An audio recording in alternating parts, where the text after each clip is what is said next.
அவங்களுக்கு வந்து முதல்ல சிரிக்க தெரியாது, சந்தோஷமா இருக்கவே தெரியாது. அவங்களுக்கு எப்ப பார்த்தாலும் ஒரு கோவமாவே ஒரு வெறுப்பாவே இருப்பாங்க. இங்க தமிழ்நாட்டுல இருக்க தலைவர் கூட பாருங்க, ஜாதி வாரி கணக்கெடுப்ப பயங்கரமா எதிர்க்கிறாங்க பிஜேபி. ஒரே ஒரு கேள்விதான் கேட்க, காஸ்ட் சென்சஸ்க்கு உங்களுக்கு என்ன பிரச்சனை? இந்த ஒரு கேள்விக்கு மட்டும் அண்ணாமலை இல்ல மோடி யாராவது பதில் சொல்லிட்டோம், அதுக்கப்புறம் நம்ம மத்ததை பேசுவோம். நீங்க எலக்டோரல் பாண்ட் எடுத்து பார்த்தாலே கட்ட பஞ்சாயத்து வச்சு மாமூல் கலெக்ட் பண்றது யாருன்றது கிளியரா தெரியுது. பெரிய அப்பெல்லாம் இருக்கிறதுலே பெரிய டான் வில்லன் அர்ஷத் மிதா தான். அர்ஷத் மிதாவோட ஒரு 10 மடங்கு ஜாஸ்தி ஸ்கேம் இது. ஊழலை வந்து லீகலைஸே பண்ணிட்டாங்க. ஆனா நடிக்கிறது மட்டும் சாமியார் வந்து நடிக்கிறது. மோடி ஜெயிக்க கூடாதுன்றதுல, ஆர்எஸ்எஸ் பிஜேபி வின் பண்ண கூடாதுன்றதுல பொலிட்டிக்கல் பார்ட்டி விட்டுருங்க, இந்தியா அலையன்ஸை விட்டுருங்க. அமைதிக்கும் அன்புக்கும் தான் என்னைக்குமே நம்ம நிக்கிறோம். அதுதான் நம்ம அரசியலமைப்பு சட்டம் நமக்கு சொல்லி தருது, அதுதான் திருக்குறள் நமக்கு சொல்லி தருது, அதுதான் நான் படிச்ச தமிழ் எல்லாமே எனக்கு சொல்லி தந்தது. அண்ணாமலை, நான் மக்களோட மக்களா இருக்கணும்னு நினைக்கிறேன், எனக்கு மினிஸ்டர் பதவியெல்லாம் எய்ம் கிடையாது. அவர் முதல்ல அரசியல் வர்றதுக்கு முன்னாடியே அதான் சொன்னாரு. அப்படி சொல்றவங்க மோடி பக்கம் போக முடியாது.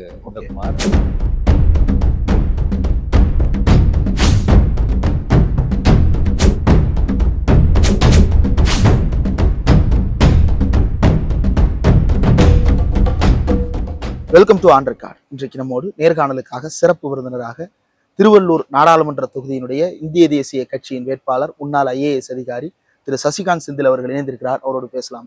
சார் வணக்கம். சார், கேம்பெயின்லாம் எப்படி போயிட்டு இருக்கு? சார் நல்லா போயிட்டு இருக்கு. ரொம்ப ஆரவாரமான வரவேற்பு எல்லா இடத்துலையும்.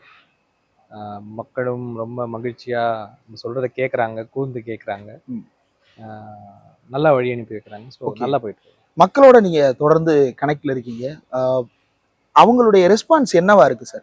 இந்த தேர்தலை அவங்க எப்படி பாக்குறாங்க? லோக்கல் இஷ்யூஸ் அட்ரஸ் பண்ணி தான் பாக்குறாங்கன்னு ஒரு பொது அபிப்பிராயம் இருக்கு. லோக்கல் இஷ்யூஸ் அட்ரஸ் பண்ணி தான் பாக்குறாங்களா, இல்ல தேசிய அளவுல மோடியினுடைய ஆட்சிக்கு எதிரான கோபத்தை இன்னமும் உணர முடியுமா? ரொம்ப சர்ப்ரைசிங்கான விஷயம் அதுதான். அவங்களுக்கு அந்த மோடி ஆட்சினால ஏற்பட்ட பல விஷயங்களை பத்தி நல்லா தெரியுது. அவங்க வந்து அந்த பேசக்கூட செய்கிறாங்க. நம்ம பேசும்போது அதுக்கான நல்ல ரெஸ்பான்ஸ் கொடுக்குறாங்க. ஸோ என்னை பொறுத்த வரைக்கும் வெறும் லோக்கல் இஷ்யூவில் இந்த எலெக்ஷன் ரன் ஆகலை. மக்களுக்கு மோடி, ஆர்எஸ்எஸ், பிஜேபி எந்த விதமான ஒரு பாதையில் நாட்டை கூட்டிகிட்டு போகிறாங்கன்றது நல்லா தெரியுதுன்றது தான். ஆனால் ஃபெடரலிசம் இந்த மாதிரியான தத்துவம் சார்ந்த விஷயங்கள் எல்லாம் வந்து அவைகளுக்கு உள்ள விவாதிக்கப்படுறது, அதை மக்கள் எந்த அளவுக்கு புரிஞ்சிருக்கிறாங்க? இது ரொம்ப சிம்பிள். மக்கள் எப்பவுமே அவங்க வாழ்வியல் சம்பந்தமா தான் புரிஞ்சுப்பாங்க. அவங்க ரொம்ப ஈஸியா புரிஞ்சுக்கிறாங்க. இப்போ கேஸ் விலை அப்படின்னு நம்ம பேசும்போது அவங்களுக்கு ரொம்ப கிளியரா தெரியுது, இது ஏன் வந்து நமக்கு இவ்வளவு விலை. 400 ரூபாய் 500 ரூபாய் இருந்த காலத்திலயும் ஒரு மானியம் இருந்தது கேஸுக்கு. அந்த மானியம் தான் அதை வந்து 500 ரூபாவா மக்களுக்கு கொடுக்கப்பட்டது.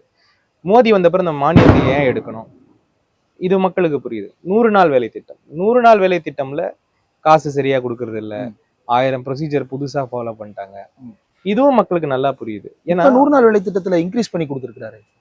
அது அவர் ஃபண்ட் அலோகேஷன் இன்னைக்கு இந்த எலெக்ஷனுக்காக அதை பண்ணிருக்கலாம். ஆனா இந்த 10 ஆண்டு காலம் அவர் 100 நாள் வேலை திட்டத்தை எப்படி அழிக்கிறதுன்னு தானே அவர் பார்த்துக்கிட்டே இருக்காரு. அதை செஞ்ச பல நல்ல விஷயங்களை ஆல்ரெடி ரிவர்ஸ் பண்ணிட்டாங்க. இப்போ நிறைய ஜாப் கார்ட்ஸை டெலீட் பண்ணிட்டாங்க. அப்புறம் GPS பேஸ்ட் அட்டெண்டன்ஸ் சிஸ்டம், அது இதுன்னு பயங்கரமா போட்டு மக்களை இன்னைக்கு ஒரு குழப்ப நிலையில தான் வச்சிருக்காங்க. ஓகே, இன்னைக்கும் ரூரல் ஏரியால 100 நாள் வேலை திட்டம் ஒரு முக்கியமான திட்டமாக மக்கள் பார்க்குறாங்க. ஸோ இதெல்லாம் மக்களுக்கு புரியுது, புரியாம கிடையாது. அதனால ஒரு விலைவாசி, வேலை இல்லாண்மை கூட, இது எல்லாமே அவங்க வாழ்வியல் சம்பந்தப்பட்ட விஷயம்ன்றதுனால மக்கள் நீங்க ப்ராடா அந்த ஃபெடரலிசம், பாசிசம் எல்லாம் புரியலன்னாலும் இது அவங்களுக்கு நல்லா புரியுது. இது போனா நம்ம வாழ்க்கை தரம் உயர்றதுக்கு தான் வாய்ப்பு உண்டு. ஓகே, பட் அதோடைய கன்சாலிடேஷனை களத்துல எடுக்க போறது இந்தியா அலையன்ஸா அல்லது ஏடிஎம்கே அலையன்ஸா? ஏன்னா ஏடிஎம்கேவும் வந்து ஆன்டி பிஜேபி லைன்ல தொடர்ந்து இப்ப பேச ஆரம்பிச்சிருக்காங்க. இன்னைக்கு அண்ணாமலைக்கு எதிராக கூட எடப்பாடி பழனிசாமி மேடையிலே பேச தொடங்கி இருக்கிறாரு. ஸோ எதிரான மோடிக்கு எதிரான வாக்குகள் ரெண்டா பிரியலையா சார்? அதோடைய பர்பஸே அதுதான் நான் நினைக்கிறேன். இன்ஃபேக்ட் வந்து ஐ டோன்ட் திங்க் அவங்க வந்து ஒரு கிளியர் வெளியே பிரிஞ்சுட்டாங்கன்றது என்னால் பார்க்க முடியல. இன்னும் ஏதோ ஒரு அண்டர்ஸ்டாண்டிங்ல தான் ஓடிட்டு இருக்கு. ஓகே, அந்த மாதிரி ஏற்றத்தாழ்வுகள் அவங்க பண்ணிக்கிட்டே தான் இருப்பாங்க. நான் என்ன ரொம்ப இம்பார்ட்டண்டா பார்க்குறேன்னா, ஒரு பக்கம் இந்த வழிகள், இன்னொரு பக்கம் திராவிட முன்னேற்ற கழகத்தின் சில கொள்கைகள், அது அந்த உரிமை தொகையா இருக்கட்டும், இல்லைன்னா இந்த ஃப்ளட்டுக்கு அவங்க கொடுத்த நிவாரணமா இருக்கட்டும், இல்லைன்னா இந்த பேருந்தில்லா கட்டணமா இருக்கட்டும், இது பெண்கள் மத்தியிலையும் பல குடும்பங்கள் மத்தியிலையும் ரொம்ப வரவேற்கத்தக்க விஷயமா இருக்கு. ஸோ அவங்களால வந்து ஏஐடிஎம்கே என்ன பேசினாலுமே கூட ரீசன்ட் மெமரியில அவங்களுக்கு அவங்க பண்ண நல்ல விஷயங்கள் எதுவுமே அவங்க கண்ணுக்கு தெரியல, ஞாபகமும் இல்லை. ஸோ அதனால மக்கள் இதை கிளியர் கட்டா புரிஞ்சுப்பாங்கன்னு நான் பார்க்குறேன்.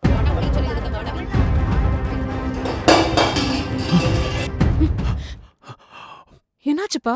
ஒன்னும் இல்லம்மா, படி, நீ படி.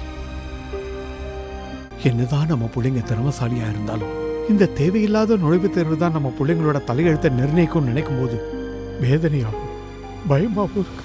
மாணவர்களின் எதிர்காலத்தை கேள்விக்குறியாக்கும் இந்த பதட்டம் இனியும் நம்மை தொடர வேண்டுமா?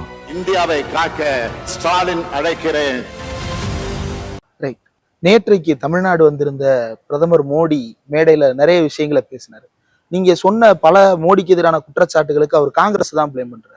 ஓபிசி எஸ்சி எஸ்டிக்கு காங்கிரஸும் இந்த டிஎம்கேவும் என்ன செஞ்சு கிழிச்சுட்டாங்க, நான் தான் அவங்களை எம்பவர் பண்ணிருக்கேன் இந்த 10 வருஷத்துல, வறுமையை ஒழித்திருக்கிறேன் நான், வேலை வாய்ப்பை அதிகப்படுத்திருக்கிறேன் நான் அப்படின்னு அந்த கிளைம் அவர் எடுக்கிறார். வறுமையை எங்க ஒழிச்சாரு? வறுமையை வந்து அதாவது வந்து இந்த வெல்த் இன்இக்வாலிட்டின்னு சொல்லுவோம். சில பேர் மட்டுமே பெரிய லெவல் பணக்காரங்க இருக்காங்க, மற்றவங்க ஒரு மெஜாரிட்டியோடைய வாழ்க்கை தரம் கம்மியாக தான் போயிருக்கு. நீங்கள் வந்து இண்டிகேட்டிவாக நீங்கள் பார்த்தீங்கன்னா பல விஷயங்கள் ரொம்ப ரொம்ப கீழே போயிருக்கு. எந்த இண்டிகேட்டருமே நம்ம பாவர்ட்டி இதெல்லாம் கம்மியான மாதிரி காட்டவே கிடையாது. இன்ஃபேக்ட் ஹங்கர் இண்டெக்ஸ்லேருந்து ஆரம்பித்து எல்லாமே ஜாஸ்தியாக தான் இருக்குது. ரெண்டாவது ஓபிசி எஸ்சி எஸ்டிக்கு என்ன பண்ணியிருக்கோன்னு கேட்டால், அவர் வந்து எனக்கு தெரிஞ்சு இது வரைக்கும் இந்த 100 வருஷத்துல ஒரு பண்ண சில நல்ல விஷயங்கள், ஒரு 70-80 வருஷத்துல நடந்த சமூக நீதிக்கான நல்ல விஷயங்கள் எல்லாத்தையுமே ரிவர்ஸ் பண்ற வேலையை தான் பார்த்துருக்காங்களே தவிர அவங்க வந்து இந்த கம்யூனிட்டிக்காக எதுவும் பண்ணலை. இன்ஃபேக்ட் அதுக்கு ஒரு கிளியர் கட் எக்ஸாம்பிள், அவர் வந்து ஜாதிவாரி கணக்கெடுப்பை பயங்கரமா எதிர்க்கிறாங்க பிஜேபி.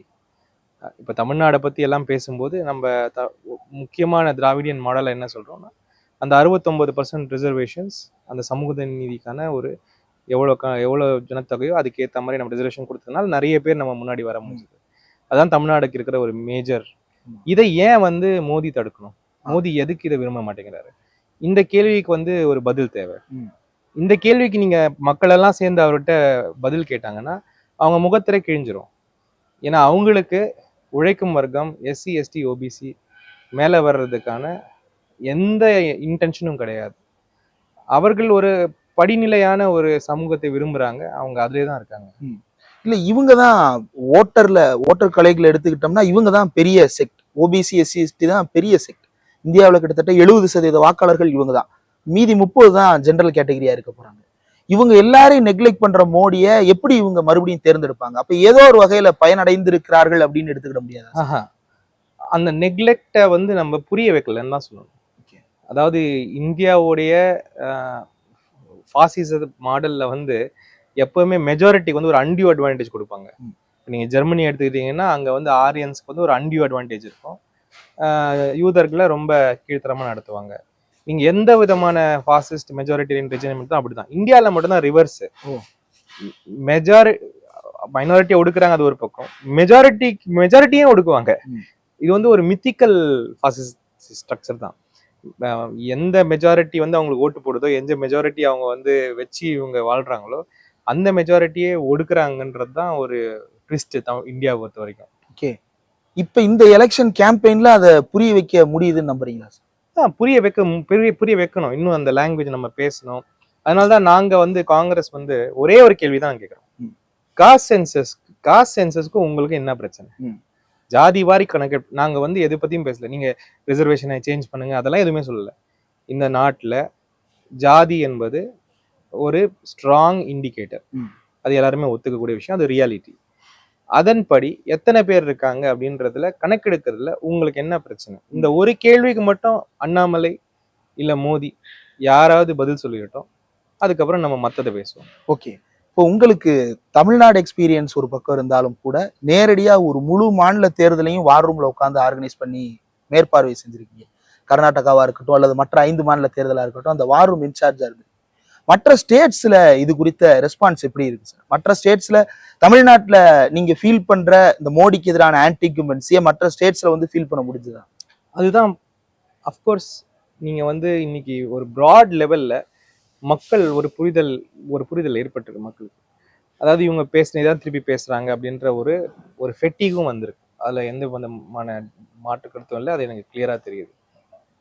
ஒரு ஸ்டேட்டும் ஒரு மாதிரி இருக்கும், ஒரு இடமும் ஒரு மாதிரி இருக்கும். ஆனா தமிழ்நாட்டுல இருக்கிற அந்த வீரியம் வந்து எங்கேயும் இருக்காது. ஓகே. ஏன்னா தமிழ்நாட்டுல இப்ப மோடிக்கு காஸ்ட் சென்சஸ் எடுக்கிறது பிரச்சனையே இதுதான். ஒருவேளை இந்த லைன்ல டெவலப்மெண்ட் ஆயிடுச்சுன்னா மறுபடியும் யாரும் அந்த ட்ராப்ல மாட்ட போறது கிடையாது. ஸோ தமிழ்நாடு ரொம்ப முன்னாடியே தெளிந்த ஒரு மக்கள், அவங்க எல்லா விஷயத்தையும் புரிஞ்ச மக்கள். அந்த வீரியம் வந்து வெளியே எங்கேயும் இல்லைனாலும் ஒரு ஓவராலா ஒரு ஃபெட்டிக் பிஜேபி மேலேயும் மோடி மேலேயும் வந்தது. ஓகே. இன்னைக்கு தமிழ்நாடு பிஜேபி தலைவர் அண்ணாமலை பிரஸ் பீப்புளை சந்திச்சிருக்கிறாரு. அவர் ரொம்ப முக்கியமா ஒரு விஷயத்த குறிப்பிடுறாரு. பிரஸ் பீப்புளை திமுக சர்வேலன்ஸ்ல வச்சிருக்குது. தமிழ்நாடு அரசு ஊடகத்தை வந்து அவ்வளவு ஒடுக்குமுறை செய்து சேனல் லிஸ்ட்ல இருந்து தூக்குறாங்க அப்படின்னு ரொம்ப ஸ்ட்ராங்கான அலிகேஷன்ஸை வச்சிருக்கிறாரு. தமிழ் பிரஸ்ஸை பத்தி அண்ணாமலை வைத்திருக்கிற இந்த அலிகேஷன்ஸ் எப்படி பாக்குறீங்க? அவங்களுக்கு இது அதுதான் எங்க அப்பா புதருக்குள்ள இல்லைன்ற கதை தான் இது. ஓகே. அவங்க என்ன பண்றாங்களோ அதுதான் மற்றவங்களும் பண்ணுவாங்கன்னு நினைக்கிறாங்க அவங்க. ஓகே. இன்னைக்கு வந்து மீடியா என்பது ஃபோர்த் எஸ்டேட். ஒரு டெமோக்ரஸியில ஒரு நாள் எந்த அஜெண்டா பேசப்படணும் அப்படின்னு டிசைட் பண்றது மீடியா தான். இன்னைக்கு இந்தியா முழுக்க எந்த மீடியாவையும் இயங்க விடாம ஒண்ணு அதை மிரட்டுறது, இல்ல அதை நிறுத்துறது, இல்ல அதை விலைக்கு வாங்கிறது. இதை மூணும் பண்ணி பலதரப்பட்ட மீடியா ஹவுசஸை அவங்க பிளாக் பண்ணி வச்சிருக்காங்க. எங்கேயோ நல்ல ஜேர்னலிஸ்ட் இருக்கிறதுனால ஓரளவுக்கு இன்னும் வண்டி ஓடுது. ஸோ அவங்க திங்கிங் எப்படி இருக்கும்? தமிழ்நாட்டில் அதை பண்றாங்க அவங்க நினைச்சுக்குவாங்க. ஸோ அது வந்து ஒரு என்ன சொல்றது, ஒரு ஃப்ராய்டியன் ஸ்லிப்னு சொல்லுவோம். நம்ம பண்றதே தான் அவங்க இன்னொருத்த பண்றான்னு நினைக்கிறதுனால. ஓகே. அப்புறம் இண்டஸ்ட்ரியலிஸ்ட்லாம் மிரட்டி வச்சிருக்கு திமுக, மிரட்டி பணம் பறிக்கிறார்கள். பிஜேபியோட யாராவது ஒரு இண்டஸ்ட்ரியலிஸ்ட் பேசுனா அல்லது வந்து பிஜேபிக்கு ஆதரவாக யாராவது இண்டஸ்ட்ரியலிஸ்ட் செயல்பட்டா தமிழ்நாட்டுல வந்து திமுக காங்கிரஸ் உள்ளிட்டவர்கள் எல்லாம் அவங்கள போய் மிரட்டுறாங்க. நீ ஏன் போய் அவங்கள பார்த்த, உனக்கு என்ன நடக்கும் தெரியுமா, அடுத்த ஆட்சி மாறினா என்ன நடக்கும் தெரியுமான்னு அவங்களுக்கு ஒரு மிரட்டலை விடுக்கிறாங்க. இண்டஸ்ட்ரியலிஸ்ட் ஆர் இன் ஃபியர் அப்படின்றாங்க. இதுவும் அதுதான், அதே கான்செப்ட் தான் இதுவும். நீங்க எலக்டோரல் பாண்ட் எடுத்து பார்த்தாலே கட்ட பஞ்சாயத்து வச்சு மாமூல் கலெக்ட் பண்றது யாருன்றது கிளியரா தெரிஞ்சிடும். ஒரு நாள் ரைடு, 3வது நாள் அவன் எலக்டோரல் பாண்ட் வாங்குறான். இந்த மாதிரி கட்ட பஞ்சாயத்து நடத்தும் ஒரு பார்ட்டி, மாமூல் வாங்கும் ஒரு பார்ட்டி, வேற என்ன நினைப்பாங்க? அவங்க எல்லாருமே அதான் பண்றாங்கன்னு அவங்க மனசுல இருக்கும். ஓகே. அதுதான் அதோடைய வெளிப்பாடுகள் தான் இதெல்லாம், வேற ஒண்ணுமே கிடையாது. ஓகே. இன்னைக்கு பாஜகவை ஃபண்ட் பண்றது எனக்கு தெரிஞ்சு இந்த மாதிரி பல மிரட்டப்பட்ட பல சின்ன சின்ன கம்பெனிஸ் அவங்கள கூட விட்டு வைக்கல இவங்க. எங்களுக்கு தெரிஞ்சு எனக்கு இருக்கிற இன்டெலிஜென்ஸ் படி ஏகப்பட்ட சின்ன ஆளுங்களை கூட இவங்க விட்டு வைக்கல. இன்னும் தெருவில் போய் கலெக்ட் பண்ணல, அவ்வளவுதான். குஜராத்ல ஒரு கேஸ் வந்தது சார் சமீபத்துல. ஒரு தலித் ஃபேமிலி 7 பேர் விவசாயிகள் 43 ஸ்கொயர் மீட்டர்ஸ் லேண்ட் வச்சிருக்கிறாங்க. ஒரு ஸ்கொயர் மீட்டர் வேல்யூவேஷன் வந்து 17,500 ரூபா. மொத்த லேண்ட் வேல்யூவேஷன் 76 கோடி. ஆனா 16 கோடிக்கு வெல்ஸ்பன் அதானி என்டர்பிரைஸ் வந்து அந்த லேண்டை வாங்குறாங்க. கொடுத்த காசை நீங்க எலக்ட்ரல் பாண்டா பிஜேபிக்கு கொடுத்துருங்க, நாங்க அதோட 1.5 மடங்கு அதிகமா தர்றோம்னு ஏமாத்தி இருக்கிறாங்க. இப்போ ஒரு கேஸ் வந்திருக்கு. பட் ஆனா அதன் மீது எந்த நடவடிக்கையும் எடுக்கப்படலை. இதை எப்படி பாக்குறீங்க? இப்போ பல விஷயங்கள் மேல நடவடிக்கை எடுக்கலையே. எலக்ட்ரல் பாண்டு ஒண்ணு. நீங்க வந்து அதானியே வந்து எப்படி வந்து ஃபண்ட்ஸை ஷெல் கம்பெனிஸ் மூலம் ரூட் பண்ணி நம்ம ஸ்டாக் மார்க்கெட்டை மேனிப்புலேட் பண்ணாங்கன்ற ஒரு பெரிய எக்ஸ்போஜர் வந்தது. நாங்கெல்லாம் படிக்கும்போது இந்த ஹர்ஷத் மேத்தா கதை பெரிய, அப்பெல்லாம் இருக்கிறதுலே பெரிய டான் வில்லன் ஹர்ஷத் மேத்தா தான். ஹர்ஷத் மேத்தாவோட ஒரு 10 மடங்கு ஜாஸ்தி ஸ்கேம் இது. செபியில இருந்தோ நேஷனல் ஸ்டாக் எக்ஸ்சேஞ்சில இருந்தோ ஒரு வார்த்தை கூட இதை பத்தி யாரும் பேசல. அதை விடுங்க, ஒரு கேஸ் சரி, ஒரு எஃப்ஐஆர் முன்னாடி ஒண்ணு போடுவாங்களா, அது என்னது சிஎஸ்ஆர், அது கூட போடாத ஒரு ஆட்கள் இவங்க எல்லாம் வந்து they're taking everything for a joke. Okay. அதனால நீங்க சொல்றதெல்லாம் வந்து பல பல விஷயங்கள் பண்ணியிருக்காங்க. ஊழலின் உச்சக்கட்டம்னா அது பாஜக தான். ஊழலை வந்து லீகலைஸே பண்ணிட்டாங்க. ஆனா நடிக்கிறது மட்டும் சாமியார் வந்து நடிக்கிறது அவ்வளவுதான். இந்த இடத்துல இன்னொரு படி மேல போய் பரக்கல பிரபாகர் ஒரு குற்றச்சாட்டை முன்வைக்கிறாரு. அடுத்து பிஜேபி ஆட்சிக்கு வந்தா தேர்தலே நடக்காது அப்படின்னு அவர் ஒரு வார்னிங் பெல்ல ரிங் பண்றாரு. ஆனா இத கேட்கும்போது அண்ணாமலைட்ட இப்படிதான் 2014 சொன்னாங்க, அதுக்கப்புறம் 2019 எலெக்ஷன் நடக்கலையா, 19 இதுதான் சொன்னாங்க, அதுக்கப்புறம் எல்லா மாநிலத்திலும் எலெக்ஷன் நடந்திருக்கு, 2019 எலெக்ஷன் நடந்திருக்கு, இப்ப எலெக்ஷன் நடக்க போகுது, ஏன் தேவையில்லாம பயமுறுத்துறீங்க மக்கள்னு கேக்குறாங்க. தேவையில்லாம பயமுறுத்துறது மக்களை தேவையில்லாம பயமுறுத்துற விஷயம் கிடையாது. இது வந்து ஒரு ஒரிஜினல் த்ரெட் தான். இவங்க யாரு, இவங்களுடைய பேக்ரவுண்ட் என்ன, இவங்க ஒரிஜினலா என்ன பண்ண வந்திருக்காங்கன்றத நம்ம பார்க்கணும். இன்னைக்கே அவங்க வந்து ஓபிசி இன்ட்ரெஸ்ட்னு பேசுறதே வந்து அது ஒரு ஸ்ட்ராட்டஜி தான், அது உண்மை கிடையாது. எதுக்குன்னா இவங்களை பொறுத்த வரைக்கும் அந்த ஐடியா ஆஃப் இந்தியாவை இவங்க இன்னும் அக்செப்ட் பண்ணிக்கல. நீங்க அரசியலமைப்பு சட்டம் எழுதும்போது நீங்க ஒரு ஐடியா கொண்டு வந்தீங்க, இந்தியானா இப்படி சமமா இருக்கணும், இந்த மாதிரி பன்முகத்தை தன்மையை நம்பணும், இதெல்லாம் வந்து ஒரு ஒரு மாரல்ஸா கொண்டு வந்தோம். இந்த மாரல்ஸை வந்து அன்னைக்கே நம்பாத ஒரு குரூப் தான் இவங்க. ஸோ அதனால இவங்க ஆட்சி பொறுப்புக்கு வராம ரொம்ப நாளா கஷ்டப்பட்டுட்டு இருந்தாங்க. எப்படி வர்றதுன்னு உங்களுக்கு தெரியல. நடுவுல கண்டுபிடிச்சது தான் இந்த கம்யூனல் ஐடியா, ஃபாசிசம், இதெல்லாம் கண்டுபிடிச்சி மோதின்னு ஒரு பேட்ரியார்க் ஃபிகர் வந்து இந்த பலதரப்பட்ட டிராமா, ப்ரொபகேண்டா இதெல்லாம் பண்ணி ஆட்சிக்கு வந்ததுக்கு அப்புறம் இன்னைக்கு முஸ்லிம்ஸை வந்து அவங்க வந்து ஒரு குறியீடா தான் காட்டுறாங்க. ஆனா அவங்க ஒரிஜினல் எண்ணம் என்னன்னா இந்த சமத்துவம்ன்ற ஐடியாவை டிஸ்ட்ராய் பண்ணணும். ஓகே, ஏன்னா அவங்க they're all coming from that other perspective. அந்த ஸோ அந்த கான்ஸ்டியூஷனை வந்து திருப்பி போடுறது தான் அவங்களுடைய வேலையே. அதில் ஒரு பகுதி வந்து இப்போ ஜனநாயக தேர்தல்களை ட்விஸ்ட் பண்ணுவாங்க, ஏதாவது மேனேஜ் பண்ணுவாங்க, மேனிப்புலேட் பண்ணுவாங்க. இப்போவே 1 இந்தியா 1 எலெக்ஷன் ஏன் சொல்கிறாங்க, அதுக்கு தேவை என்ன இருக்கு? ஸோ இந்த மாதிரி ஒரு செங்கலாக நகர்த்தி அங்கே கொண்டு போயிடுவாங்க. ஓகே, நம்ம இங்கே ஸ்ரீலங்காவில் பார்க்கலையா, இல்லைன்னா இதில் பார்க்கலையா, டர்க்கியில் பார்க்கலையா, இதெல்லாம் நடக்கக்கூடிய விஷயம் தான். ஓகே, இப்ப இவ்வளவு பிரச்சனைக்கு மத்தியில இந்தியா அலையன்ஸ் வந்து தேர்தலை சந்திக்கிறப்போ 400 சீட்டு மோடி ஜெயிக்க மாட்டாருன்னு சொல்றாங்க, ஆனா நாங்க ஆட்சி அமைப்போம்னு சொல்லவே மாட்டாங்க, ஏன்னா அவங்களுக்கு அந்த நம்பிக்கையே கிடையாது அப்படின்ற ஒரு குற்றச்சாட்டு. இல்ல, ஆட்சி யார் அமைப்பாங்க அப்படின்றது வந்து அந்த போஸ்ட் அலையன்ஸ், ப்ரீ அலையன்ஸ், இல்ல நிறைய விஷயங்கள் இருக்கு, அது டிசைட் ஆகும். ஆனால் இன்னைக்கு எல்லாரும் எந்த புள்ளியில ஒடுங்கிணைஞ்சிருக்காங்கன்னா இவங்க வந்து ஒரு ஒரு இந்த நம்மளுடைய சித்தாந்தத்துக்கே, நம்மளுடைய தேசத்துக்கே இவர்கள் ஒரு பெரிய டேஞ்சர்ன்றதுல எல்லாருமே ஒத்து போறாங்க. ஸோ அதனாலதான் வந்து மோடி ஜெயிக்க கூடாதுன்றதுல, ஆர்எஸ்எஸ் பிஜேபி வின் பண்ணக்கூடாதுன்றதுல பொலிட்டிக்கல் பார்ட்டி விட்டுருங்க, இந்தியா அலையன்ஸை விட்டுருங்க, இவர்களை பார்க்க புரியுதல் இருக்கும் எல்லோருக்குமே இன்னைக்கு அந்த இன்ட்ரெஸ்ட் இருக்கு. அப்படிதான் நான் அதை பார்க்கறேன். ஓகே, ஒரு காமன் மேனிஃபெஸ்டோ கூட கொடுக்க முடியலன்ற ஒரு அலிகேஷன் இருக்கு. இல்லை, காமன் மேனிஃபெஸ்டோ அப்படின்பது நீங்க வந்து உட்கார்ந்து ஒரு காமன் மினிமம் ப்ரோக்ராம் அப்படின்னு போட்டு பண்றது. இன்னைக்கு ஒரு காமன் மினிமம் ப்ரோக்ராமுக்கு அவசியம் இல்லைன்னு எல்லாமே ஃபீல் பண்றோம். ஒரு ஸ்டேட்டுக்கும் ஒரு ரிக்குவயர்மெண்ட் இருக்கும், ஒரு ஸ்டேட்டுக்கும் ஒரு விஷயங்கள் இருக்கும். எங்க பிரைமரி பார்ட்னர் யார் இருக்காங்களோ, இல்லை எங்களுடைய அலையன்ஸ் அந்த ஸ்டேட்ல எந்த மாதிரி வேலை செய்தோ, we are happy with the policies that they are putting. Okay, அதில் வந்து எந்த விதமான காமன் மினிமம் ப்ரோக்ராம் இது பண்ணி நாங்கள் ஒரு ஈக்குவேஷன்ல வரணும் அப்படின்லாம் என்ன கிடையாது. And India is not mat like that. இப்போ ஒரு பேசிக் மனிதத்துவத்துக்கு பேசுகிறோம், ஒரு அமைதிக்காக பேசுகிறோம். இன்னைக்கு யார் வேணா எப்படி வேணா ஏற்றி விடலாம் ஒருத்தரையும். இப்போ வந்து இவங்க ஹிந்து முஸ்லீம்னு ஆரம்பிச்சு இஸ்லாமியர்கள் இப்படின்னு ஒரு கட்டுக்கதை கட்டிக்கிட்டு தான் இருக்காங்க. அதுல வந்து பல பேர் வந்து உத்வேகம் வந்து அவங்க வேற லைன்ல போறாங்க. இதனால அமைதி தான் கெடும். நம்ம பேசுறது வந்து மனிதத்துவத்துக்கும் ஒரு அமைதிக்கும் அன்புக்கும் தான் என்னைக்குமே நம்ம நிற்கிறோம். அதுதான் நம்ம அரசியலமைப்பு சட்டம் நமக்கு சொல்லி தருது, அதுதான் திருக்குறள் நமக்கு சொல்லி தருது, அதுதான் நான் படிச்ச தமிழ் எல்லாமே எனக்கு சொல்லி தந்தது. நான் படிச்ச தமிழ் அதுதான் சொல்லி தந்துச்சு எனக்கு, அதை தான் நான் சொல்றேன். இன்ஃபேக்ட் நான் அப்படி சொல்றதுக்கே காரணம் தமிழ் தான் நான் நினைக்கிறேன். யாதும் ஊரே யாவரும் கேளீர். ஏன்னா நான் படிச்சது மொழி மட்டும் இல்லை, அது ஒரு கலாச்சாரம், அது ஒரு வே ஆஃப் திங்கிங். நான் அப்படி பேசுறதுக்கே காரணம் வந்து தமிழ் தான் நான் நினைக்கிறேன். இல்லைன்னா வேற எதுனா வேற ஊர்ல இருந்து வந்திருந்தேன்னா நானும் அப்படிதான் மல்லு கட்டி நிற்பேன். அப்படி கிடையாது, தமிழர்களுடைய திங்கிங் அப்படி கிடையாது. தமிழர்கள் வந்து ஒரு மனிதத்துவமான ஆட்கள், சமத்துவத்தை புரிந்த ஆட்கள். பிரச்சனைகள் இருக்கும், அதை எப்படி சால்வ் பண்றதுன்றத நம்ம அட்மினிஸ்ட்ரேட்டிவா திங்க் பண்ணலாம், ஓகே அதுக்கு வழிகளை கண்டுபிடிக்கலாம். ஆனா வெறுப்பை மூட்டுறது வந்து அதை ஒத்துக்க முடியாத ஒரு விஷயம். அந்த ரெண்டுக்கு என்ன வித்தியாசம் சார்? அட்மினிஸ்ட்ரேட்டிவா டீல் பண்றதுக்கும் வெறுப்பை ஊட்டுவதற்கு என்ன டிஃபரன்ஸ்? வெறுப்பு வந்து நெருப்பு, அது வந்து சுத்தி சுத்தி சுத்தி உங்க வீட்டுக்கு வரும் அந்த நெருப்பு. ம். நீங்க நினைக்கலாம் நான் வெறுப்பை உமிழ்றதுனால நான் அட்வான்டேஜ்ல இருப்பேன், கிடையாது. அந்த நெருப்பு வந்து சுத்தி சுத்தி சுத்தி உங்க வீட்டுக்கு வரும். அது உங்க வீட்டுக்கு வரும்போது தான் ஐயோ இது இப்படி ஆயிடுச்சேன்னு நம்ம நினைப்போம்.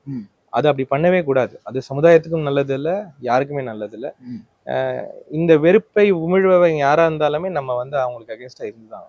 ஓகே, இப்போ எம்பி கேண்டிடேட்டா நீங்க நிக்கிறீங்க, வெற்றி பெற்றால் அடுத்து என்ன எய்ம் சார்? எனக்கு ஒரு 2-3 எய்ம் இருக்கு. அதில் ப்ரைமரியா எனக்கு ஒரு எய்ம் வந்து அரசியல் இப்படிதான் பண்ணணும்னு ஒரு ஸ்ட்ரக்சர் இருக்குல்ல, அதை கொஞ்சம் மாற்றணும்னு நான் நினைக்கிறேன். ஓகே, இன்னும் கூட யங்ஸ்டர்ஸ், இன்னும் கூட நிறைய புது திங்கிங், இப்போ ஒரு எதிர்வினை பேச்சை ஏற்றுக்கூடாதுன்னு இருக்க ஒரு ஸ்ட்ரக்சர் இருக்கு. அதெல்லாம் மாற்றி அதை ஒரு டிஸ்கஷன் அண்ட் டிபேட்டை அக்செப்ட் பண்ணக்கூடிய பாலிடிக்ஸ் பண்ண முடியுமா? ஹைரார்கி இல்லாத பாலிடிக்ஸ் பண்ண முடியுமா? ஒரு விதமான கலெக்டிவா பாலிடிக்ஸ் பண்ண முடியுமா? அந்த மாதிரி அரசியல்ல எப்படி நம்ம வந்து இன்னும் கூட நிறைய பேரை உள்ள கொண்டு வர்றதுக்கு என்னால என்ன ஒரு எக்ஸாம்பிளா இருக்க முடியும்ன்றதை பார்க்கறது எனக்கு ஒரு முக்கியமான ஒரு இதுவா நான் பார்க்குறேன். ஓகே, ஒரு மினிஸ்டர் ஆஃப் ஸ்டேட் அல்லது ஒரு மினிஸ்டர் அந்த மாதிரியான எய்ம்ஸ் இல்லையா சார்? ஒரு எம்பின்றதே ஒரு பெரிய பொசிஷன். இவ்வளோ லட்சம் மக்களை நம்ம வந்து பிரதிநிதித்துவப்படுத்துறதே ஒரு பெரிய ஒரு விஷயமா நான் பார்க்குறேன். மினிஸ்டர் ஆஃப் ஸ்டேட் இதெல்லாம் again going back to my administrative executive stage. Okay, so I'm not, எனக்கு அதில் ஒரு பெரிய கீன் இன்ட்ரெஸ்ட் எல்லாம் கிடையாது. ஓகே, வேற வழி இல்லை, வேற பண்ணணும், நீங்க தான் பண்ணணும், அப்படி அது வேற விஷயம். ஆனா என்னுடைய இன்ட்ரெஸ்ட் வந்து இன்னைக்கு ஜனங்களோட இருக்கிறது, ஜனங்க கூட அவங்களுடைய பிரச்சனைகளை புரிஞ்சுக்கிறது, நமக்கு இருக்கிற அனுபவத்திலையும் நமக்கு இருக்கிற இதுலையும் அந்த பிரச்சனைகளை சால்வ் செய்வது, அரசியல் வயப்படுத்துவது. இன்னும் நிறைய பேர் அரசியல் வயப்படுத்துவது. இங்க அரசியல்னாலே தூர ஓடின ஆள்ல நானும் ஒருத்தன். அது ஒரு பெரிய தவறுன்னு நான் இன்னைக்கு நினைக்கிறேன். அது ஏன் நான் தூரம் ஓடினேன்னா, அன்னைக்கு இருந்த அரசியல் வந்து அதை என்ன மாதிரி ஆளுங்களை ஏத்துக்கிற, கையை பிடிக்கணும்னாலும் ஒரு கை தேவையில்லை நமக்கு. அந்த இடம் அந்த ஸ்பேஸ் இல்லை, டாக்கிங் ஸ்பேஸ் இல்லை. ஸோ அந்த டாக்கிங் ஸ்பேஸை கிரியேட் பண்ணணும்னு நான் நினைக்கிறேன். ஓகே, அதெல்லாம் தான் எனக்கு வெரி இன்ட்ரெஸ்டிங்காக தெரியுது. ஓகே, கிட்டத்தட்ட நீங்க வந்து அதே காலகட்டத்தில் வெளியே வந்த இன்னொரு சிவில் சர்வன்ட் அண்ணாமலை, அவரும் இதே கருத்துக்களை தான் இன்னைக்கு சொல்றாரு சார். நான் மக்களோட மக்களா இருக்கணும்னு நினைக்கிறேன், எனக்கு மினிஸ்டர் பதவிலாம் எய்ம் கிடையாது, நான் அப்படிலாம் எய்ம் பண்ணியிருந்தா என்னென்னமோ பண்ணியிருக்கலாம், நான் அதுக்கு விருப்பப்படலை, இங்கேயே இருக்க போறேன், இவங்களோடய வாழ போறேன், இவங்களுக்கே சேவை செய்ய போறேன்னு தான் அவரும் சொல்றாரு சார். அவர் முதல்ல அரசியல் வர்றதுக்கு முன்னாடி அதான் சொன்னாரு. அப்படி சொல்றவங்க மோடி பக்கம் போக முடியாது குமார். இது வேற சிந்தனை, அது வேற சிந்தனை. ஓகே, மோடி பக்கம் ஒருத்தங்க தேடி போறாங்கன்னா ஒரே ஒரு காரணத்துக்காக தான். ஒண்ணு, உங்க ஆழ் மனசுல அந்த வெறுப்பு இருக்கணும், இல்ல நீங்க ஏதோ ஒரு பதவி பொசிஷனுக்காக போறீங்க, அவ்வளவுதான். இது ரெண்டுத்தை தவிர வேற எதுவுமே கிடையாது. அவங்களை எட்டனதர் பொலிட்டிக்கல் பார்ட்டியா கன்சிடர் பண்ணக்கூடாது சார்? நோ, அவங்க வந்து அவங்க ஒரு கட்சி இல்ல, அவங்க ஒரு சூழ்ச்சி. இது வரைக்கும் நம்ம அரசியலா இந்த நாட்டை வந்து ஒரு அமைதியா கொண்டு போன ஒரு ஸ்ட்ரக்சர் மேல நடந்த ஒரு சூழ்ச்சி தான் பாரதிய ஜனதா பார்ட்டி. அதான் சொன்னேன், அன்னைக்கே அவங்க சுதந்திர போராட்டத்துல ஈடுபடல. ஏன் ஈடுபடல? சின்ன கேள்வி. பாமரனும் இருந்த ஒரு சுதந்திர போராட்டத்துல இவங்க ஏன் ஈடுபடல? ஒரே காரணம் தான், இவங்களுக்கும் வெள்ளைக்காரன் மேல கோவம் இருந்தது, வெள்ளைக்காரன் இங்க இருக்கக்கூடாதுன்ற கோவம் இருந்தது. ஆனா நீங்க வெள்ளைக்காரனை மட்டும் போன்னு சொல்லியிருந்தீங்கன்னா இவங்களும் இருந்திருப்பாங்க. ஆனா நீங்க அவன் போனதுக்கு அப்புறம் நம்ம இப்படி சமமா இருக்கணும், இப்படி பன்முகத்தன்மையை கொண்டாடணும், இப்படி ஸ்டேட்டும் சென்டரும் வந்து ஈக்குவலா இருக்கணும்லாம் நீங்க பேசுறது வந்து அது அவங்களுக்கு பிடிக்காத ஒரு விஷயம். சமத்துவத்தை பத்தி பேசுறோம், இந்த மாதிரி எல்லாருக்கும் இந்த ஜாதியை ஒடுக்கணும்னு பேசுறோம், இல்ல இதெல்லாம் தான் அவங்களுக்கு பிடிக்காத ஒரு விஷயம். அதனாலதான் அவங்க சுதந்திர போராட்டத்துல ஈடுபடல. அவங்க வந்து தன்னைத்தானே சுதந்திர போராட்ட தியாகின்னு சொல்லிப்பாங்க. ஆனா அவங்க வெள்ளைக்காரனை வேணா எதிர்த்து இருந்திருக்கலாம், ஆனா அவங்க இந்த சமத்துவ இந்தியாவை என்னைக்குமே அவங்க ஒத்துக்கல. ஓகே, ஸோ அவங்கள பொறுத்த வரைக்கும் அரசியலமைப்பு சட்டம் ஒரு ஹாரபிள் டாக்குமெண்ட். ஓகே, அவங்களுடைய சிந்தனைக்கு 180 டிகிரிஸ் ஆப்போசிட்ல இருக்கிற டாக்குமெண்ட். ஆனா ஆட்சி எப்படி பிடிக்கிறதுன்றத அவங்க 70 வருஷமா ட்ரை பண்ணிட்டு இருந்தாங்க. ஓகே, இந்த ஃபார்முலா அவங்க 90s எல்லாம் கண்டுபிடிச்சாங்க. இன்னைக்கு அந்த ஆட்சி வந்ததுக்கு அப்புறம் அவங்க அதை ரிவர்ஸ் பண்ண தான் பாக்குறாங்க. ஓகே, ஆனா மோடி இன்னைக்கு மோர் இன்க்ளூசிவா ப்ரொஜெக்ட் பண்ண பாக்குறாருல்ல சார்? நான் வந்து புனித செங்கோலை நாடாளுமன்றத்தில் வைத்திருக்கிறேன், தமிழரின் கலாச்சாரத்தை வந்து கும்மிடி பூண்டிக்கு அந்த பக்கம் நான் தான் கொண்டு போயிருக்கேன் அப்படின்லாம் சொல்றாருல்ல சார்? அந்த இன்க்ளூசிவிட்டியா அவர் தன்னை ப்ரொஜெக்ட் பண்ணிக்கிறது எப்படி பாக்குறேன்? இன்க்ளூசிவிட்டின்லாம் கிடையாது. தமிழ்நாடை ஏமாத்த ட்ரை பண்றாரு அவ்வளவுதான். ஓகே. தமிழ்நாடு முரடு பிடிக்கும் ஒரு குழந்தையா அவர் பாக்குறாரு. அது இந்த லாலிபாப்பை காட்டலாமா, அந்த பால்சோரை ஊட்டலாமா ட்ரை பண்றாரு அவ்வளவுதான். இவங்க காட்டுறது எல்லாமே லாலிபாப் இதுதான். ஓகே. அவங்களுக்கு வந்து முதல்ல சிரிக்க தெரியாது, சந்தோஷமா இருக்கவே தெரியாது அவங்களுக்கு. ஓகே. எப்ப பார்த்தாலும் ஒரு கோவமாவே ஒரு வெறுப்பாவே இருப்பாங்க. இங்க தமிழ்நாட்டுல இருக்க தலைவர் கூட பாருங்க, அவர் எப்பவுமே ஒரு கோவம் வெறுப்போட தான் இருப்பாரு. அவங்களால வந்து ஒரு சந்தோஷமாவே இருக்குது. ஆக்சுவலி சந்தோஷமா இருக்க ஆரம்பிச்சாங்கன்னா அவங்களுக்கு இதெல்லாம் புரியும். ஓகே. அப்புறம் அவங்களுக்கு வந்து இந்த மேலே இருந்து அடக்கிய பழக்கம். அதனால அவங்களால வந்து ஒரு அவங்க கேரக்டர்லயே வந்து அந்த மாடர்னிட்டி கிடையாது. இப்போ மாடர்னா ஒருத்தங்க இருக்காங்கன்னா, இப்ப இளைஞர்கள்லாம் மாடர்னா சில விஷயங்கள் பண்றாங்க, அதை ஏத்துக்க முடியாது அவங்களால. அதனால அவங்க பழமையை நோக்கியே கொண்டு போவாங்க எல்லாரையும். ஏன்னா பழமையை நோக்கி கொண்டு போகும்போது உங்களுக்கு கண்ட்ரோல் ஈஸி ஆயிரும். அதனால நம்ம வந்து உரிமைகளை பத்தி பேசுவோம், அவங்க வந்து கடமைகளை பத்தி பேசுவாங்க. இது உன்னுடைய கடமை, தேச கடமை. ஓகே. நாளைக்கு தேச கடமை உன் சம்பளத்துல கொஞ்சம் கட் பண்ணிக்கொண்டுவாங்க. அப்புறம் தேச கடமை ஆல்ரெடி பிஎஸ்என்எல் கட் பண்ணிட்டாங்க. அப்புறம் இது உன் தேச கடமை, உன் ட்ரெஸ்ஸை கொஞ்சம் மாத்திக்கொண்டுவாங்க. இது தேச சேவை, நீ வந்து கொஞ்சம் படிக்கிறதை நிறுத்திக்கொண்டுவாங்க. அது அவங்களுடைய பழக்க வழக்கங்கள். இது தூரத்துல இருந்து பார்த்தா கூட புரியும். ஆனா அந்த பார்வையோட நம்ம பார்க்கணும். ஓகே. சக்தியை இழிவுபடுத்திட்டாங்கன்னு எல்லா மேடையிலையும் பேசுறாரு சார். என்ன சம்பவம்? அது ஒன்றும் சம்பவம் கிடையாது. அவரு இது மாதிரி அவர் வந்து எலெக்ஷன் டைம்ல அவங்க ஒரு வார்த்தையை பிடிப்பாங்க, அந்த வார்த்தையை ட்விஸ்ட் பண்ணுவாங்க. ஃபார் எக்ஸாம்பிள், நாங்க வந்து கர்நாடகா எலெக்ஷன்ல பஜ்ரங் தள் எனும் ஒரு இன்ஸ்டிடியூஷன், பஜ்ரங் தள் போல கம்யூனல் ஃபீலிங்கை ஏத்துற எந்த இன்ஸ்டிடியூஷனா இருந்தாலும் அதை வந்து பேன் பண்ணுவோம்னு ஒரு வார்த்தை எழுதணும். கமா PFI அப்படி போட்டிருந்தோம், ஒரு எக்ஸாம்பிள் போட்டிருந்தோம். இந்த பஜ்ரங்ன்ற வார்த்தையை பிடிச்சிட்டாரு மோடி. அடுத்த நாள் வந்தவொடனே என்ன தெரியுமா சொன்னாரு, காங்கிரஸ் பாருங்க, நமக்கு எல்லாம் கடவுளா இருக்கிற பஜ்ரங் பலினா அனுமார், பஜ்ரங் பலியை ஜெயில போடுவாங்க அப்படின்னு எழுதிட்டாங்க. அப்படி பேசிட்டாரு.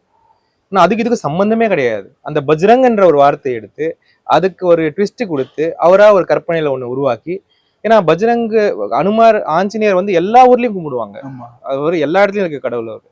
ஸோ அதை எடுத்து அதுல ஒரு ரெட்டோரிக் பாஸ் பண்ணாங்க. இந்த மாதிரி ராகுல் காந்தி பேசின ஒரு வார்த்தையில இந்த சக்தியை பிடிச்சிக்கிட்டு பெண்கள் தான் சக்தி அப்படின்னு அது ஒரு ட்ராமா பண்ண, அதெல்லாம் முன்னே எடுக்கல. பட் இந்த நாரி சக்தி அப்படின்ற அந்த ப்ரொபகேண்டாவை நாடு முழுக்க செய்யறாருல்ல சார், அதை எப்படி கவுண்டர் பண்ண? ரொம்ப மொக்கையா இருக்கு அது. ஆக்சுவலா அது ஒரு பெரிய லெவல்ல ஒர்க் அவுட் ஆகல. அவங்களுக்கு வந்து இப்போ ஃபார்முலாவே கிடைக்கலன்றது தான் இது உணர்த்துது, வேற ஒண்ணும் கிடையாது. ஓகே. வழக்கமா கொஞ்சம் அவங்க பண்றது கொஞ்சமாவது பாக்குற மாதிரி இருக்கும், இப்போ ஒண்ணுமே இல்லை, ரொம்ப மொக்கையா இருக்கு எல்லாமே. ஓகே. ஸோ அதனால அதெல்லாம் ஒன்றும் பெரிய லெவல் எடுக்க போறது கிடையாது. ஓகே.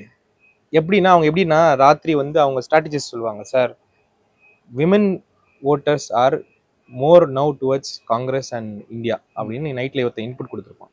இதை எப்படி விமனை ட்விஸ்ட் பண்றதுன்னு உட்காந்து யோசிச்சுனே இருப்பாங்க. ஒரு டீம் பார்ப்பாங்க, ராகுல் காந்தி என்ன பேசுறாரு, கர்கே என்ன பேசுறாரு, அதுல இருந்து ஒரு வார்த்தையை பிடிப்பாங்க, அதை டார்கெட் பண்ணுவாங்க. இவங்க எல்லாமே இவங்க திங்கிங், சாப்பிட்றது, தூங்குறது எல்லாமே ஓட்ட கணக்கு வச்சுதான் தூங்குவாங்க, ஓட்ட கணக்கு பண்ணிட்டு தான் தூங்குவாங்க. இன்னைக்கு பாருங்க, அவர் வந்து 20 விசிட் அடிக்கிறாரு ஒரு இடத்துலயும். ஒரு பிரதம மந்திரி வேலை பாக்குறாரா, இல்ல எலெக்ஷன் ஏஜென்ட்டா இருக்காரா, இல்ல என்னவா இருக்காருன்னு யாருக்குமே தெரியல. கேர்டேக்கர் கவர்மெண்ட் தானே சார். இருக்கட்டும், இருந்தாலுமே கூட அவர் நார்மலா இருக்கும்போது கூட ஒரு ஸ்டேட் எலெக்ஷன், ஹைதராபாத் சிவிக் பாடி எலெக்ஷனுக்கெல்லாம் அமித்ஷா வந்து இது பண்ணிட்டு இருந்தார். மோடி வந்தாரான்னு தெரியல, வந்திருக்கலாம். ஸோ அந்த மாதிரி இவர்கள் வந்து ஒரு எலெக்ஷன் பாடி தான், இவர் ஒரு எலெக்ஷன் ஏஜென்ட் தான், அவ்வளவுதான் நான் சொல்றேன். ஓகே. இந்த சினாரியோல நாளைக்கு ராகுல் தமிழ்நாட்டுக்கு வர்றாரு, அதை பற்றிய திட்டங்கள் என்ன சார்? திட்டங்கள் ஒன்றும் இல்லை, நாங்கள் என்ன பண்ண போறோன்றதை எங்களுடைய தேர்தல் அறிக்கையிலையும் 5 கேரண்டியாக நாங்கள் கிளியர் கட்டாக கொடுத்துருக்கோம். அந்த 5 கேரண்டியை பற்றி தான் நாங்கள் பேசுவோம். நாங்கள் வந்து ஒரு உணர்வுபூர்வமான கூட்டணி, திராவிட முன்னேற்ற கழகமும் காங்கிரஸ் கட்சியும். இந்த என்டையர் RSS BJP கேங்கை வந்து கண்டிப்பாக இந்தியாவில் இந்த சிந்தனையே நாங்கள் எடுக்கணும்ன்றது எங்களுடைய எண்ணம். அதுக்கான முழக்கங்கள் தான் இருக்கும். ஓகே. ராகுலை மீட் பண்ணுறதுக்கு பிளான் இருக்கா சார்? இல்லை, எனக்கு கான்ஸ்டிடுவன்சியில் கொஞ்சம் வேலைகள் இருக்கிறதுனால திருநெல்வேலி, கோயம்புத்தூர் தான் வராங்க, அங்கே பண்ணுவாங்க. தமிழ்நாடு குறித்த அவருடைய கருத்துக்கள் என்ன சார்? தமிழ்நாடை பற்றி அவருக்கு வந்து ரொம்ப ரொம்ப பெரிய ஒரு மதிப்பு உண்டு. இன்ஃபேக்ட் தமிழ்நாட்டை வந்து ஒரு ஸ்பெஷல் ஸ்டேட்டாக அவர் பார்ப்பாரு. In what ways? In many ways. அவர் சொல்கிற விஷயங்களில் வந்து வெரி யூனிக் பிளேஸ். நம்ம வந்து பக்தியும் இருக்குது நமக்கு, அதே சமயம் முருகத்தனமும் கிடையாது. இந்த பக்தியை வந்து என்னைக்குமே வெறுப்பா மாத்த முடியாது. யாரு தமிழர்கள் அந்த மாதிரி தெளிந்தவர்கள்னு வர அவங்களுக்கு இது இல்லை நாங்க எல்லாமே சாமி கும்பிட மாட்டோம்னு சொல்லி கடவுள் மறுப்பாளர்களும் கிடையாது. கடவுளும் கும்பிடுறீங்க, எல்லாமே இருக்கு. ஆனா இந்த வெறுப்புன்ற லைன் வரும்போது கிளியர் கட்டா ஒதுக்கிறீங்க. பூஜாரி எதை சொன்னாலும் நம்ப மாட்டீங்க. அந்த மாதிரி தெளிவான ஒரு ஒரு ஒரு எண்ணம் வந்து ஒரு மாசுக்கு வர்றது ரொம்ப கஷ்டம்.